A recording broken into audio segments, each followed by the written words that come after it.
July 10, 2024 nang matuklasan ng isa sa hotel staff ng The Lake Hotel sa Tagaytay ang 2 Pinay at isang Australiano sa loob ng kanilang kwarto na wala ng buhay. Kasalukuyang nagbabakasyon ang mga ito bago ang pagbalik sa Australia nang maganap ang trahedya. Sino ang walang awang tumapos sa masayang bakasyon ni na David at Lucita? Ano ang kahihinatnan ng kasong ito? Magandang buhay at welcome po sa aking channel. Bago po natin ituloy ang kwentuhan, kung kayo po ay mahilig sa mga solve at unsolved na mga kaso na ikinuwento sa Tagalog, maaari nyo pong i-click ang subscribe at notification bell para updated kayo sa mga bagong videos na pinupost ko linggo-linggo. Si David James Fisk ay isang Australian national na naninirahan sa Sydney kasama ang kanyang partner na si Lucita Cortez na isang dual citizen. Ang dalawa ay nagbakasyon sa Bali, Indonesia bago lumipad patungong Pilipinas. Ang 57 years old na Australian ay isang sales agent habang nagtatrabaho naman si Lucita bilang caregiver sa Sydney. Matagal nang naninirahan ang dalawa sa Sydney kung saan maliban sa Filipino citizenship ni Lucita, meron na rin siyang Australian passport. Ayon sa mga kaanak, naging kaugalian na ng mag-asawa ang umuwi ng Pilipinas taon-taon para bisitahin ang mga anak at kamag-anakan ni Lucita. Ayon kay Brian na anak ni Lucita, July 8 nang dumating ang kanyang ina kasama si David para bisitahin sila. Ang asawa niyang si Mary Jane na 30 years old ang sumundo sa dalawa sa airport. July 8 namasyal ang mga ito sa Taal Lake bago nag-check-in sa Lake Hotel sa Tagaytay. Masaya pa daw ang huling pag-uusap ng mag-asawa hanggang sa nagpaalam na si Mary Jane para matulog. Nagpaplano daw ang mga ito na maglibot sa Tagaytay bago umuwi ng Mindoro. Hindi niya akalain na iyon na din ang huling magiging pag-uusap nilang mag-asawa. Kinabukasan, wala na daw na-receive na update si Brian sa kanyang asawa kung kaya't sinubukan niya itong kontakin ngunit walang sumasagot sa telepono. Tinawagan niya ang hotel na pinag-i-stayan ng tatlo para malaman kung nag-check out ang mga ito. Nakumpirma na hindi pa nag-check out sina Lucita at David sa hotel. July 10 nang matuklasan ng isang hotel staff ang 3 biktima na wala ng buhay sa loob ng kanilang kwarto. Agad na tumawag ng pulis ang mga staff at dito na nga nadatna ng otoridad ang kahindik-hindik na nangyari sa 2 Pinay at Australianong si David Fisk. Sa patuloy na investigasyon, natagpuan ang piraso ng basag na baso na hinihinalang ginamit sa pagpaslang sa mga biktima.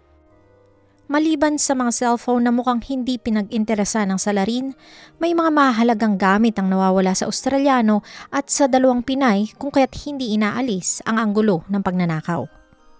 Ayon sa kapulisan, naabutan nilang nakagapo sa mga ito sa loob ng kwarto, nakasubsub sa sahig at nakabalot ng packaging tape. Lumalabas sa autopsy na maaaring nawala ng hininga ang 2 Pinay dahil sa pagkakabalot ng kanilang mukha, lalo't wala itong mga sugat sa katawan. Samantalang may hiwa naman sa leeg ang Australiano na siyang tumapos sa kanyang buhay. Ilang araw pa ang lumipas, nakuha ang isang CCTV footage mula sa hotel na maaaring maging susi sa kung sino ang gumawa ng karumal-dumal na krimen. July 10 ng madaling araw nang makuhana ng isang lalaking nakaitim na hoodie na lumabas sa kwarto ng 3 biktima. Naka-face mask ito at may dalang sling bag. Ayon sa mga report, una nang nakitang lumabas ng kwarto ang lalaki bandang 1:00 ng madaling araw. Walang record kung anong oras unang pumasok ang salarin sa kwarto ngunit lumabas ito bandang 5:46 na ng umaga. Ayon sa security guard ng hotel, nakita niya di umano ang lalaki bandang 6:00 ng umaga ngunit hindi naman daw kahinahinala ang kilos niya.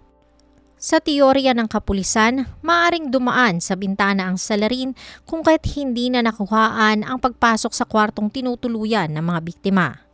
Maaari din daw na may dala itong armas na siyang pinanakot sa 3 kung kaya't hindi na sila nanlaban.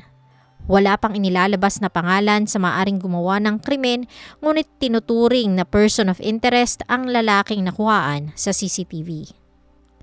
Hindi naman makapaniwala ang naiwang kambal na anak ni David Fisk sa sinapit ng ama.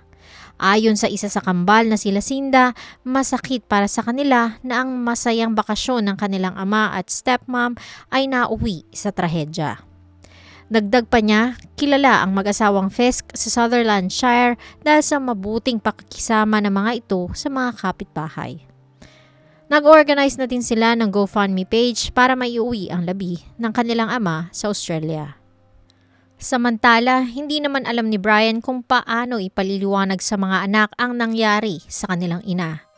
Wala rin siyang maisip na motibo para mangyari ito sa kanyang ina at asawa. Nakatakdang iuwi ang mga labi ni Lucita Cortez at Mary Jane sa Mindoro para masilayan ng kanilang pamilya bago ilagak sa kanilang huling hantungan. Halos 2 linggo ang lumipas simula na nangyari ang krimen. July 18, sumuko ang sinasabing sospek sa pagpaslang sa 2 Pinay at Australiano sa Tuy, Batangas. Ayon sa binuong Special Investigation Task Group, isa't di umanong dating empleyado ng hotel ang sospek. Si alias Roger, 33 years old, ay dating attendant daw ng The Lake Hotel na napatalsik nito lamang Marso. Pagnanakaw din di umano sa isang kwarto sa hotel ang naging dahilan ng pagkakatanggal niya sa trabaho.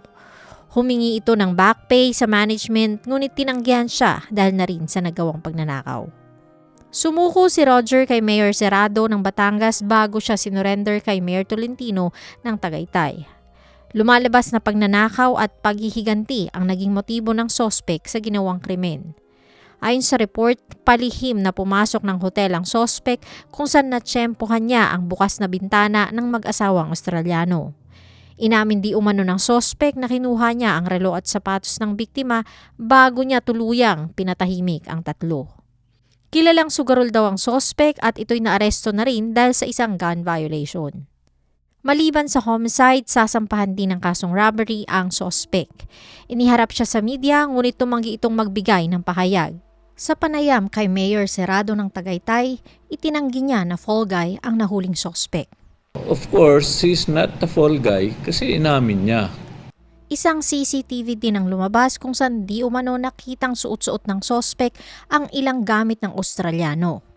Isa sa footage ay umaga pagkatapos ng pagpaslang kung saan makikita di umanong naglalakad ang sospek na parang walang nangyari habang suot-suot ang rubber shoes ni David. Isa pang kuha ang inilabas kung saan makikita naman ito sa labas ng pinagtatrabahuhan na inaayos ang relo na kapareho din ng suot-suot ng biktima. Nakuha din ang ilang alahas na pag-aari di umano ng mga Pinay sa bayaw naman ng sospek. Sinasabi ding ang suot na pulang short ng sospek ay nakita na rin gamit niya noong siya ay nagtatrabaho pa sa mismong hotel. Humingi naman ng patawad ang ina ni Roger dahil sa ginawa ng anak. Hingi ako ng paumanhi sa ginawa ng anak ko. Samantala, naiuwi na din ang 2 Pinay sa Mindoro para masilayan ang kanilang mga kaanak. Nakatakdang ilibing ang 2 sa darating na Sabado. Nailipad na rin pabalik ng Australia si David Fisk para makasama ang kanyang pamilya. Nagpasalamat naman ang mga kaanak ng mga biktima sa mabilis na pagresolba ng kapulisan.